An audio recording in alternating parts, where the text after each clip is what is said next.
Welcome to another one of Donuts and Alcohol. Tatum is here. Gravel is here.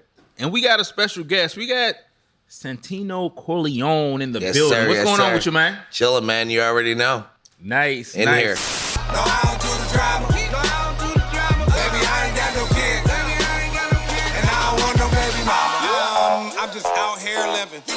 And I don't want no baby mama. Is you kidding? Hell no. Is you crazy? I'm forever pimping. Child support. Miss me with all that riffing. You got a baby mama. I know that she always bitching. And every time that you see her bring luggage, she always tripping. Who me? I'm that nigga that's coming through just to hit it. She wanted shit, she gon' get it. She ordered dick, I deliver it. You. First of all, we gotta get into your name. Because when you Google Santino Corleon, you get a character from The Godfather. So what made you want to go with that out of all names? Well, Santino is actually my real first name. Nice. And my mom, I guess when she was 16, she said she's seen The Godfather. And she said whenever she had a son, she would name him Santino. So I was Santino 10 years before I was born. That's you know dope. what I'm saying? So yeah, Nice. My mother got it from The Godfather. So when I started rapping, I was like, yo, I need a rap name. And I thought about it, like, I'm not a gangster rapper, so the Santino Corleon thing, I don't know. But my boy in New York kind of like, he's like, you got to go with that. Like, so I just basically dropped the E, you know what I'm saying, in the name. And back in the day, we were taking a lot of E pills, so I was like, I ate the E on the end of, you know what I'm saying? So we made that into a thing, but yeah. That's dope. Yep. That's dope. You've been in the scene for a minute. When did you start rapping and how did you get into it? I guess I started for real, rapping for real, like taking it serious in New York City about 2002. Nice. You know what I mean? And this is a while ago, you know what I mean? I was running with a bunch of rappers out there, but they were like, we were battle rapping, you know what I'm saying? Yeah. Like, we go in the corner and you just be in New York, it's easy for just be like, yo, who rap? You know what I'm saying? Exactly. The next thing you know, 20 minutes later, there's a cypher going on. You got a crowd, and now we're battling. So I would see my homies just be rapping, and what we do is just they go verse for verse, and basically who runs out of verse, who has the most verses at the end wins, basically. You know what I'm saying? So it come to the point where I'm just with one verse and my homie, he like, yo, I'm running out of verses. You got to rap, and I'm like, what? Like. But I'd been in the crib writing on the low, you know what I'm saying? So next thing I know, I'd start rapping, you know what I mean? So that's kind of how it started, you know what I'm saying? But I really started getting into songwriting years later, you know what I mean? Because I kind of figured like, yo, that's where it's at. Like the battle rapping's fun, but I've always been into music, so songwriting was a big shit for me, you know what I mean? Nice. So you mentioned New York. How did you end up even going to New York? When I was 19 years old, I moved there with $90 in my pocket 8 days after World Trade Center attack. Damn. Yeah, I was there 8 days before actually, and true story. Like God strike me dead if I'm lying. I'm walking past the World Trade Centers on September 3rd, and I'm with my mom. I was like, "Yo, if we was ever get into an attack with somebody, they would knock these two buildings down first, Mom." She was like, "That'll never happen in your lifetime." I said that on September 3rd, like on my son, like you know what I mean. That's crazy. Like, Yo, so you a psychic now? nah, I don't know. Like, I'm not saying that. I'm not saying that. It just could have been coincidental. I think I seen it on a documentary somewhere, actually. You know what I mean? But I just said it. It was so trippy to me. Like, it was just like casual. Yeah, just September 11th, and my boy calls me that morning, like, "Yo, turn the TV on." Like, yeah, that's a movie. What is that? You know what I'm saying? Whew. He's like, "Yo, you're not going to New York now." I'm like, "Yeah, it's not gonna stop me." If I didn't go to New York, I'm like, nah, I'm not going. Like, who knows where I would be right now? You know what I'm saying? Because if I don't go to New York, I'm not rapping right now. You know what I'm saying? So you went to New York to rap? Yeah, I mean, again, in the music industry, I went to school for the Institute of Audio Research. You know what I'm saying? But I was like, I was young and naive. You know what I mean? Like, coming from Cincinnati. You know what I'm saying? I grew up in Finneytown. I'm like, I just got to get out of here. Like, I just always felt I needed to get out of here. You know what I'm saying? So I went out there to just try to be in a better situation. You know what I'm saying? I didn't know shit, honestly. You know what I'm saying? So I just kind of threw myself to the wolves and just learned as I went along. You know what I'm saying? And it just became a lifestyle over the years. You know what I mean? How do you think New York helped molded your perspective and the elements you added into your music later on? New York is so, like with rap, it's so critical. You know what I'm saying? Birthplace of hip hop. So you gotta come with it. You know what I mean? So you and honestly, like record labels are in their backyard, and like a lot of my New York homies, I tell them all the time, like y'all take that for granted. Like they can go around it. You think you're in Manhattan right now, and you can go around a corner and Def Jam's right there. You know what I'm saying? Like so you know somebody that knows somebody that can get you in that building. So it's just that easier for them. You know what I'm saying? So just being around that element in the beginning, I just learned like, okay, like it's the what they always say, if you can make it there, you can make it anywhere. You know what I'm saying? So just learning, being around, you know, label situations. I used to have this DJ Bijou, who used to take me up to Def Jam to like, he was a mixtape DJ. So back in the day, they would have mixtape DJs come up to the labels and give them out white label CDs, and this is how they tested songs before the internet. You know what I'm saying? So I'm showing how old I am right now. I'm 36. But they would have DJs come up to the labels. They would give them like their singles, and then they would put that on mixtapes. And if that jumped in the streets, they would go with that as the single. You know what I'm saying? So I'd be in these meetings with like Kevin Lyles, Jim Jones. Like I remember the first time I ever walked into a Def Jam meeting. Like in my mind, I'm thinking I'm gonna walk into this place where it's like suit and ties. And you know what I'm saying? Like I walk in, this nigga, it's just a spread like that. It's Jewel's rolling up a blunt. It just smells like weed. I'm like, this is crazy. Like it wasn't what I thought it was gonna be. You know what I'm saying? So like just being around that early, like I just knew coming back to Cincinnati before the scene was what it was now, like yo, I could take that and apply it here. You know what I'm saying? Yeah. So you went there for school. So after school, that's when you just came back to Cincinnati. Yeah, well, see, I went to school for the Institute of Audio Research for 6 months. And I just kind of bullshitted my way through that. You know what I'm saying? It was like 6 months, and I passed that. Like, I know a little bit about audio engineering, but not enough to say, like, I'm a certified engineer. You know what I'm saying? So then I wound up going to Long Island University in Brooklyn, and that's when I kind of just wilded out. Like, I was in the dorms selling weed, doing all types of crazy shit, and just wound up getting kicked out. You know what I'm saying? Wow. So I was homeless in New York for a little bit. I was sleeping they kicked me out of the dorms, but they didn't kick me out of school. So I didn't want to call my mom like, yo, I got kicked out of the dorms. So like for a month or two, I just literally like slept on the train, slept at people's houses, slept outside. On the train though? Yeah, I used to They sleep got on the dirty train. trains, man. Nah, yeah, I'm surprised your neighbor went like a rat. I mean, after a while, you're just like, fuck it, I'm just gonna sleep on this train. Like that's the safest place you can be, honestly. You know what I'm saying? But I just didn't want to come home. You know what I mean? I didn't want to be like, yo, New York defeated me. Although later on down the line, it did, because I started hanging like with wildcats and fucking doing drugs and crazy shit. You know what I'm saying? Like, but when I went back years later, I just realized like that shit molded me and it brought me to this point. You know what I'm saying? So New York is like a second home to me. You know what I mean? Nice. Brooklyn. Nice. Yeah, and then when you came back to Cincinnati, you're kind of, I like to think of you as kind of a pioneer, because you were here before, you know, this new scene that came up. You've been here, you've been involved. You've opened up for what, Gucci, Big Sean. Yeah, this is a super crazy big huge list. I forget sometimes. When you guys send me the email, I'm like, damn, I did open up for Gucci, but I opened up for like trap Gucci, like the good Gucci. The reason why Gucci like is who he is today, like that old track, you could get Gucci to do a song with you for $10,000. You gotta think about these dope boys in the city would have it. So you know what I'm saying? Like, so it was like in the Ritz back in the day. Like, the Ritz was like one of the biggest like hood clubs. You know what I'm saying? But you would open up for them, like, and I'm not, like I said, I've never been a gangster rapper, so it's like, you rapping for these people, and they looking at you like, motherfucker, like, you like, yo, throw your hands in the air, and they looking at you like, I got $10,000 in my pocket, nigga, you throw your hands in the air, like, so it's harder to perform in Cincinnati than it is anywhere else, like, in that type of environment, you know what I'm saying, like.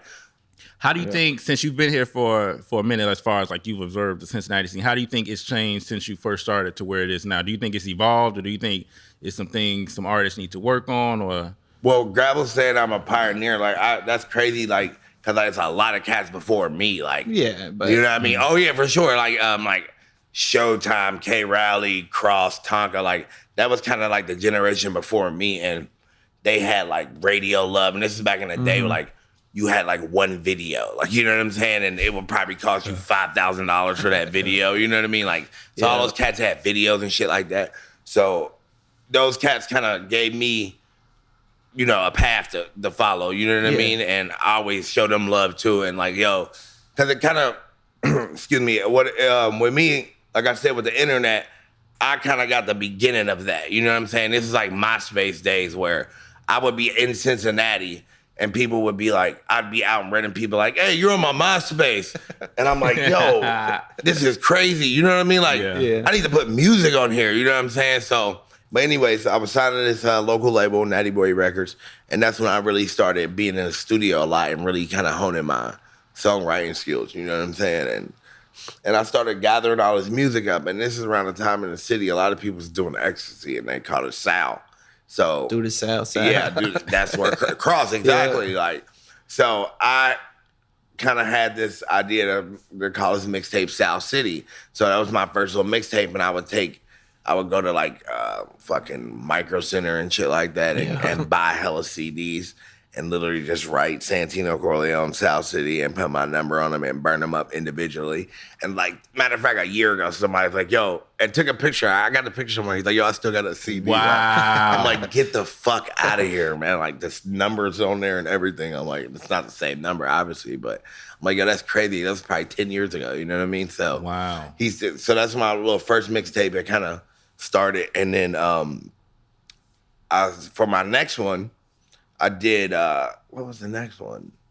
Sorry for Partying in there, or South City and Sorry for Partying. So I wanted to do this little mixtape, like back in the day when I was growing up in the 90s, like they used to have these commercials on TV where it'd be like sounds of the 90s, and it was like all these different 90s hits, you know what I'm saying? So I kind of want to do like a party mixtape like that. Because at the time, everybody was like super party and heavy, you know what I mean? Like we was around that age or whatever.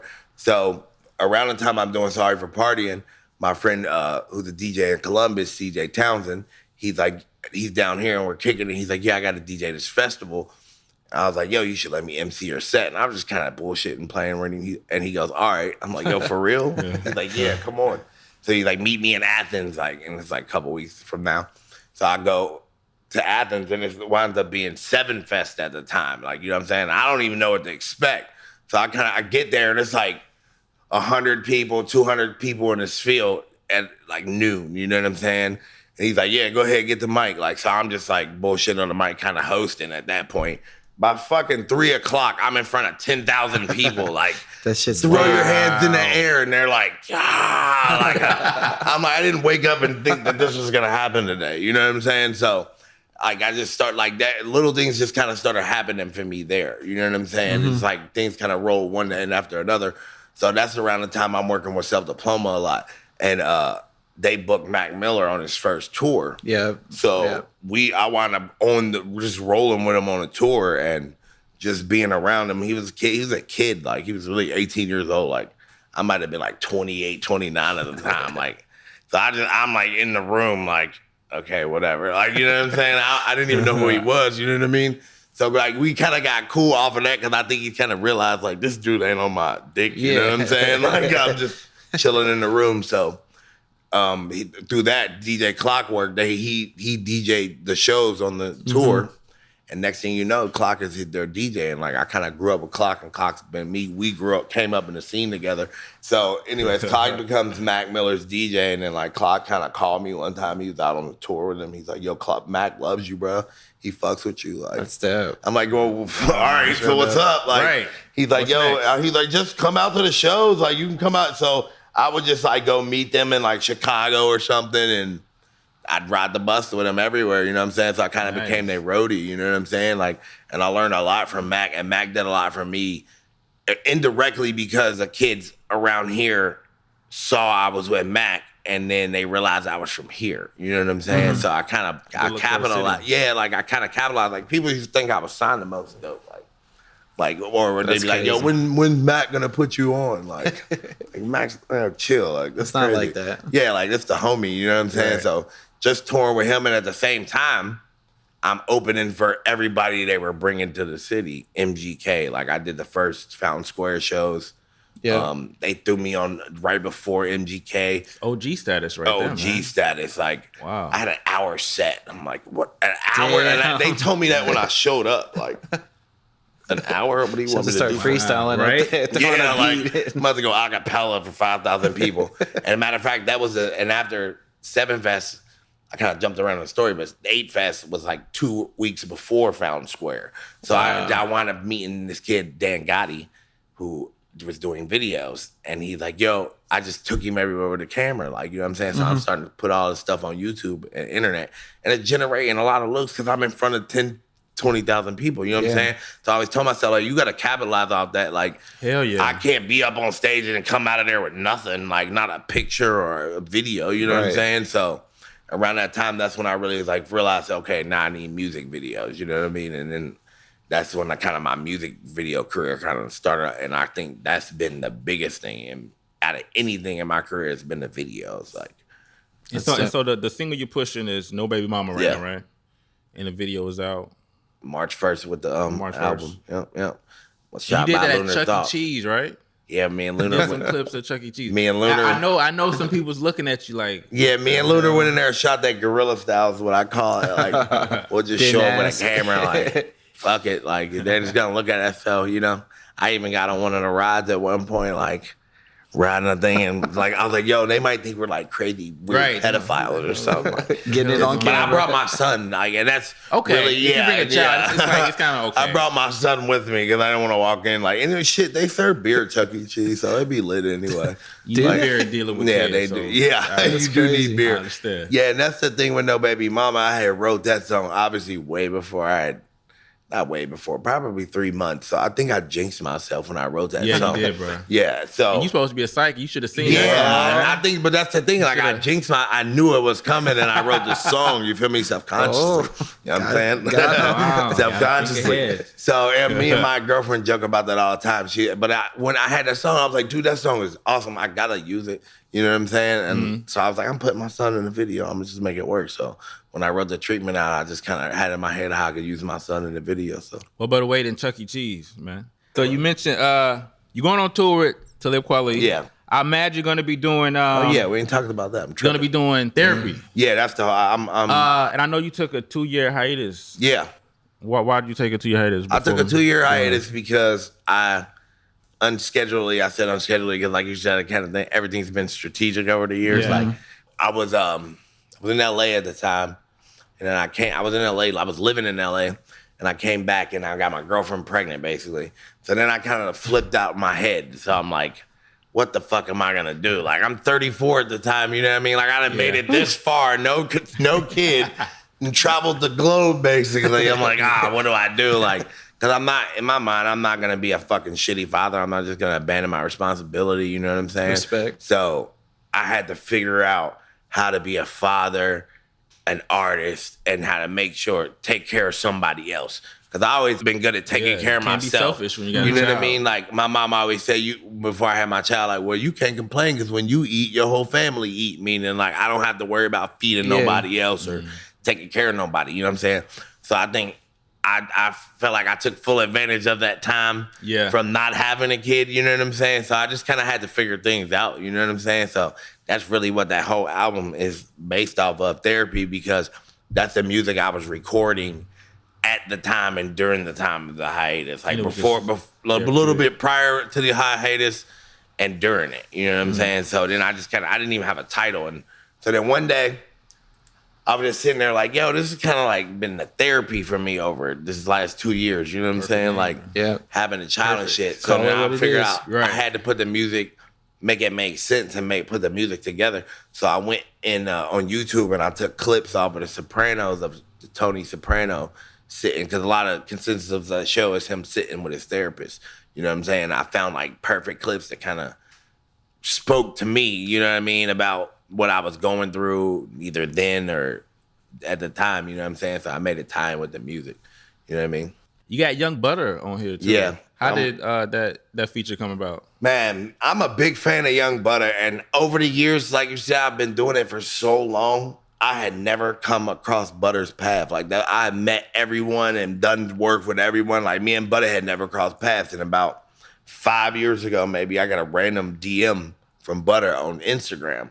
And he's like, hey, I just want to let you know you're the livest performer in the city. I was like, yo, that's tight. Like, I fuck with Butter. Yeah, like, coming from Butter, so, man? yeah, coming from Butter. I'm like, yo, that's super tight. Like, so I'm like, yo, thank you, man. And my engineer, Mike Toombs, who records me and like almost a lot of everybody in the city at True Sound, I knew he could get a hold of Butter, so I had this record. I was like, yo, Butter would sound dope on this. So I think, matter of fact, I might have hit Butter up in DMs and then asked Toombs. I didn't know if Butter would get it. So I had Toombs hit up Butter, and Butter responded like, yeah, I'll come to the record. So he showed up to the studio and dropped the verse on spot. Like, and I was like, yo, we got the Butter record. Like, so yeah. Hell yeah. That's dope. Yeah, it's one of my favorite records on the album. As far as production, I saw E02 beats on there. Who else? He did that one. He did the whole thing? Yeah, no, he did. He did the record with Butter, like, Butter. And then my Fame did a lot of stuff with E02 Entertainment. My boy Fame, he did probably about 50% of the album. Young Li did a couple of joints. I've worked with him for a long time. And Nico Brown, who did No Baby Mama, and he did I think another record on there called Daily Grind. This is my first time working with him, and I think that I've super meshed well with these producers. This is the first project I've worked with Fame, but Fame had been sending me records for probably about 3 years, and like that's what most of these records are that made the album, like, you know what I mean? Yeah. But like the first, I told him the other day, like, damn, the first record you sent me was like 3 years ago. Like, I was writing them when I was living in LA, as a matter of fact, like Living in the Moment I wrote in LA. I recorded that one in LA.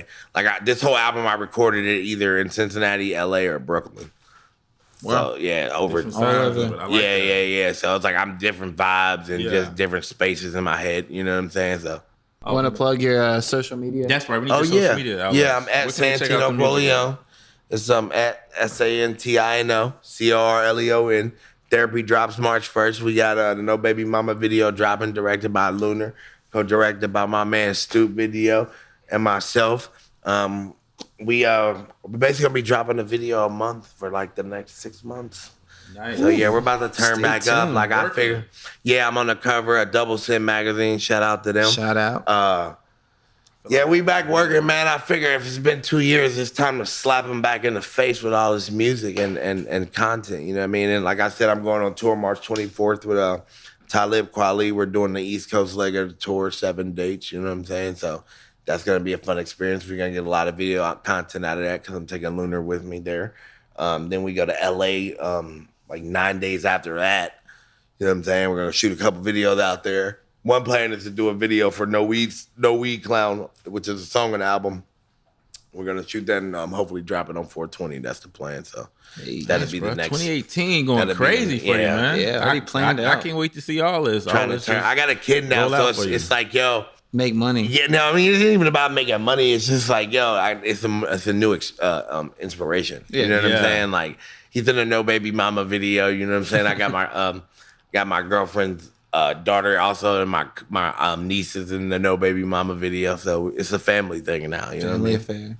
Yep, it's a family affair. Nice, man. Well, check it out. Appreciate you, man. You heard it first, man. Thank you, guys. Donuts and alcohol. The donuts and alcohol. They got I'm gonna eat a donut after I drink it. Yo, speaking of donuts, what's your favorite donut? We got the sprinkle joints. I'm a glaze man. The glaze? Glaze from Buskin. He's an OG. It's too much. I'm an OG glaze. Like, my grandfather used to buy box from Buskins back in the day when I was a kid, and when I come home from school, at my grandfather's house, it'd be a box of Buskins, like almost every day. It just remind me of my grandpa, my papa. Yeah, I'm gonna have a glaze from my papa. There we go. Shout out to Papa up in heaven. All right, y'all. That was Donuts and Alcohol. Drink more, live more. Thank you. But do it responsibly. Good night, Cincinnati. Hey.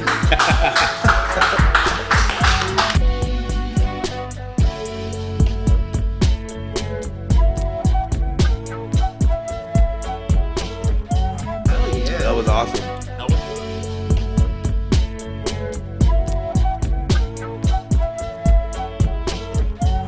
What is in your cup right now, man? I'm drinking, well, okay.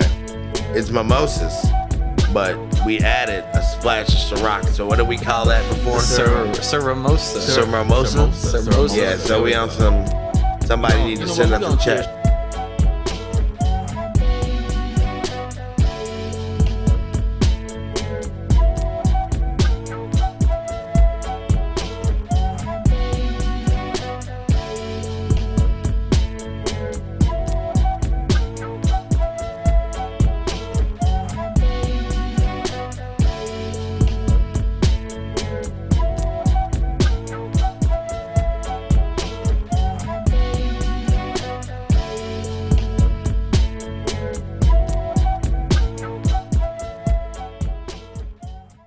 Somebody needs to send us a check.